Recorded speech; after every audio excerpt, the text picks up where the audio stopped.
In our opinion, one of the biggest freaks in Washington is the Speaker of the House, Mike Johnson. He is freakier than Nancy Mace, Marjorie Taylor Greene, and all of the other Trump sycophants combined. And there is a rumor, and I just want to state that there is a rumor, but I think we have to address it on TikTok right now that Moses Mike Johnson is dipping his toes in GRINDR. Kylie, put up the first slide. So apparently he is messaging with somebody who's in Washington, D.C. He says, "What luxurious hair you have." And the person on GRINDR says, "Thank you. I would return the favor in giving you a compliment, but I don't know what you look like." And then allegedly, Moses Mike Johnson says, "Are you in town for a couple of days visiting D.C.?" And the GRINDR person says, "Yes, I am. Are you offering me a tour?" And allegedly, remember, you guys, this is all rumor. I can give you one. I have a few contacts. We can go to the Dabney for dinner and then back to my place, and I can blow your brains out while pulling on that luxurious hair. Now, again, I just want to say this is a rumor on TikTok, but I feel like it needs to be addressed. And then the guy on GRINDR says, "Oh, straightforward, I see, LOL, especially from a man who won't show his face." And then this man says, "Very discreet here, married with a few kids, not trying to mess up my situation." Go to the next slide. And then it says, "What time should I pick you up from your hotel?" And it is a picture of none other than Moses Mike Johnson. Now, I want to say I don't know if this is true or not, but I do want to say that I think that men, alleged straight men, that talk about gay people all the time, I personally believe that that's very Freudian, and I personally believe that they're probably gay or bi-curious. And so it's important for us to dig into the psychology of Moses Mike Johnson and his wife, Kelly. Put up the next headline. This is from Vanity Fair. Mike Johnson's wife founded a company that equates being gay with bestiality and incest. Now, that's insane. That is insane. These people are fucking crazy. Okay? They are fucking crazy. Take away the GRINDR thing. I don't know if that's true or not. I do know that during the Republican National Convention, GRINDR crashed twice. But what married woman that's getting laid frequently by their husband thinks about gay sex and then equates it to bestiality and then thinks that they're a normal person? Well, obviously these two, because they're nutballs. But interestingly enough, you have the covenant eyes, swapping porn and the kids. Everything is about staying away from sex, staying away from gay people. I'm with you. When you're talking about it all the time, you're trying to convince yourself. There's just no question about it. People secure in their sexuality, whether it's homosexuality, heterosexuality, bisexuality, they're not talking about it all the time. You know what gay people don't sit around and talk about? Heterosexual sex. Correct. They're not consumed with it. They don't sit around and how can we end the straights? How can we end the heterosexuals? They don't give a shit. Healthy heterosexuals don't give a shit. Couldn't care less that people are gay. The only problem I have with the gays are these lesbians that I play pickleball and tennis with, and I'm just going to say they are better athletes. All right, let's move on to the next headline. Kelly Johnson. So Huffington Post reports that the wife of Moses Mike, Kelly Johnson, she runs a counseling business that in its opening documents compares being gay to, among other things, having sex with a family member or animal. Specifically, Onward Christian Counseling Service 2017 operating agreement states, quote, "We believe and the Bible teaches that any form of sexual immorality such as adultery, fornication, homosexuality, bisexual conduct, bestiality, incest, pornography, or any attempt to change one's sex or disagreement with one's biological sex is sinful and offensive to God."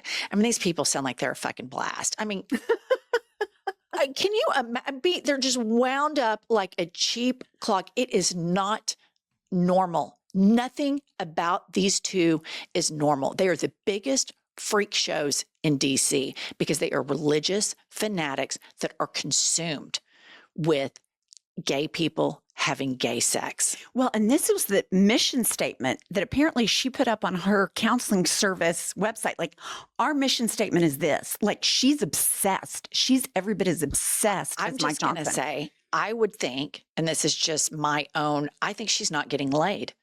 Or I think she might, I mean, in my opinion, if you're talking about it this much or this worried about it, sounds to me like she might be a lesbian. You think she's a big old leslie? I kind of each think other's so. beards? Right. I either think she's not getting it because Moses Mike is busy on Grindr, or like you said, she herself. And there's always this talk in liberal spaces that we can't talk about people that are allegedly in the closet. And this is where I disagree with this. I think that if the governor of Texas, who is in a wheelchair, tries to take away rights and recognition to other handicapped people, and he gets called Governor Hot Wheels, fucking good for that. This is fuck you politics. I think if there's a bunch of closeted, homosexual, obsessed, right-wing Christian fanatics in Congress or in the White House, and there's a lot of psychological, circumstantial evidence that seems to point to a Freudian case that these people are closet cases themselves, tough titties, they're getting called out. Because let me tell you who the bravest people in this country are. The bravest people in this country are out of the closet homosexuals, especially those from red states, because it is brutal here. These churches and these the parents of gay people shame their own kids. So they are the bravest people in the United States of America. Next up, Moses Mike Johnson was appointed to be dean of a Christian law school. And the Christian law school wanted to teach biblical law, biblical worldview. Okay. So this is the Paul Pressler School of Law, and it would unashamedly embrace a biblical worldview. And so Moses Mike, again, he is appointed to be the dean of this whack job, nut job law school. I'm no great legal scholar, but I went to law school, and there's no way that the Bible and the law can combine to educate somebody on how to operate in court, district courts, appellate courts. Like, they're not compatible. So this, obviously, the law school never came to fruition because A, it was stupid and it couldn't get accreditation, and B, there was alleged financial impropriety, which as a shock to no one.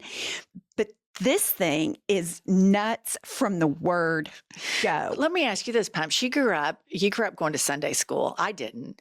But doesn't the Bible give you instructions on how to treat your slave? Eye for an eye, tells you to, right. There's incest. Have sex with your dad, all that stuff. Yeah, also, hey, try to kill your kid to prove to me how much you love me. JK, just kidding. I mean, it's really demented. And for me, I know that there's going to be a lot of people in the comment section, but there's a lot of parts of the Bible, if you're a completely secular person that wasn't indoctrinated into it, the way a Christian light person would view Scientology or being a Mormon is the same way I view a lot of the passages in the Bible. I think this is really demented, sick stuff. But speaking of demented and sick stuff, let's move on to Moses Mike. So Pressler, who was the namesake of this law school, was sued in a civil case that has since grown to include allegations of abuse by multiple men who say he sexually assaulted them, some when they were children. The matter, which is still pending in court, helped spark a broader reckoning by the Southern Baptist Convention over its handling of claims of sexual abuse. And this comes as no surprise to me because being raised by an atheist, my mother always told me the bigger the Christian, the bigger the secrets. And this has always proven to be true in my entire life living in the Bible Belt. The loudest Christians that I ever heard, the people who recruited me the most to be in their church, were the most screwed up people that I knew. They had the most screwed up marriages. They have the most screwed up family units. And I'm not saying we're perfect over here, the Welches. I mean, I've had my fair share of problems, but I don't have this type of moral duplicity. And this is at the core of this evangelical stuff. They try to suppress sexual urges, which is insane because your body is meant from an evolutionary standpoint to perpetuate the species. So this thing that religion, especially these evangelical Christians and far right Catholics try to do, is suppress this suppress this sexuality. And then all of this fuckery comes out of it. Look at the priests, look at the Southern Baptists, look at whack job Moses Mike and his wife that's never getting laid either by him or by the lesbian of her dreams. I mean, it just produces a lot of problems. Well, it does. And what's so interesting to me, we have always sat on this show and said, the more you're screaming about gay and all that. So you have Mike Johnson and his wife. They're anti-gay, anti-gay, anti-gay. Allegations that he's on GRINDR, anti-gay, anti-gay. Studies under a pedophile. Apparently, by all accounts, this Paul Pressler was Mike Johnson's mentor. I mean, he was in deep with him. He studied under him. He believed in him. Turns out he's a pedophile. All of this is right on brand for everything we've ever said on this podcast.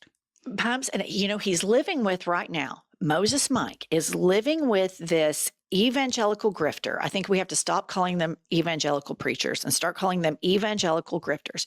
He is living with an evangelical grifter in Washington, D.C., who is rumored to be a closet case. And then the condo that they live in together is owned by this man who is on his fourth marriage, whose ex-wife claims that, and this is during the divorce proceedings, that he made her watch gay porn, made her watch videos of him having gay sex with men. And it's this huge divorce in Nashville. And so this is who Moses Mike hangs out with. This is who the guy who wants to talk about Jesus and Donald Trump being, some sort of prophet and God's vessel. This is the Speaker of the House of the United States of America. And I vacillate all the time. Like, what should we be sounding the alarm about more right now?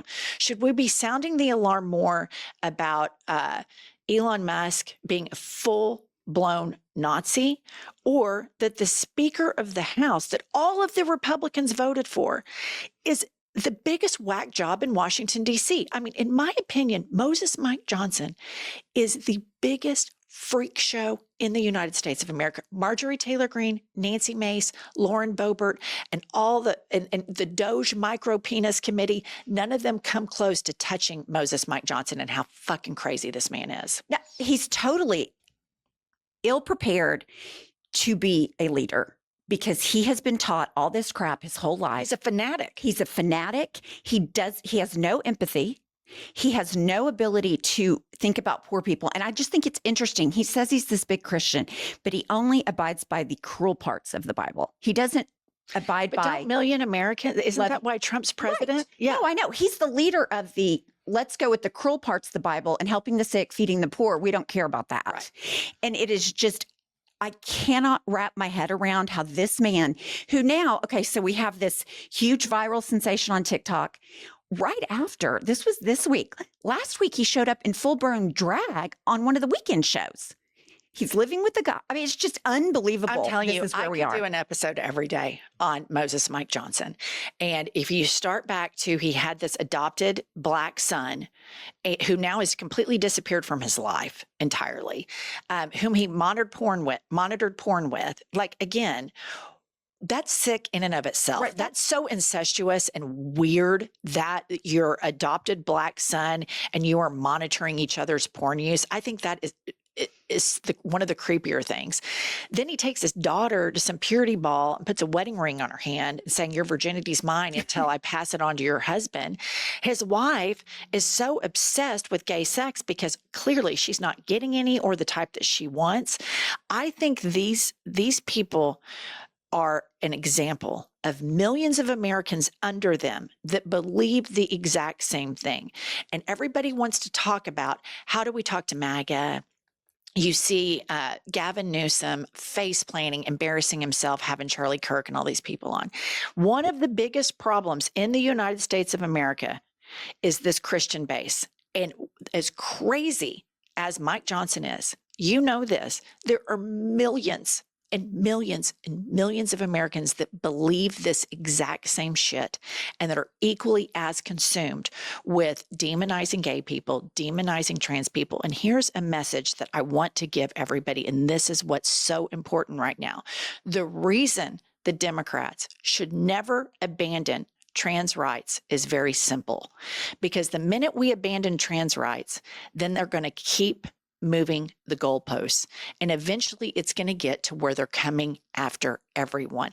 Either everybody is equal or nobody is equal. So Gavin Newsom's faceplant and capitulation to the right over trans rights is a very dangerous precedent for anybody that truly believes in democracy and truly believes in equal rights, equal protections. It is a very dangerous precedent. And the obsession from MAGA over gay people and trans people, to me, is a big tell. And I think you've got a lot of men and women that are very bi-curious, and they hate that about themselves because they've been indoctrinated in these whack job churches to think that sex is dirty and that they should feel shame about it. And who gives a shit? If Kelly Johnson and Mike Johnson want to do a slap and tickle, if they want to be swingers, I don't give a shit, but I'm not the religious hypocrite. Right. I don't want to get on and start slamming people and demeaning people and dehumanizing people that have different values and beliefs than I do. It's dangerous. It's dangerous, and it is anti-democratic. And that is why we sit here and defend the rights of everyone. And the messaging going on in the Democratic Party right now about, oh, we need to go to the center, it is a very dangerous precedent. When you start capitulating to fascists and you start capitulating to Nazis and you stop defending the rights of the most marginalized people in this country, you are every bit as bad as they are. And if you don't have, if Democrats don't have enough of a spine to say we stand up for everybody and we want equal rights under the law for every citizen of the United States, period, with zero nuance in that. If you don't do that, then you're just as bad as these fascists, in my opinion. Well, and I think it goes to show, like, already under the Trump administration, in 10 states, all red states, they've made laws trying to ban gay marriage. Yes, they're coming for it. They're coming. All right, please subscribe to our channel. We're trying to hit 1 million subs, and we'll see you all later.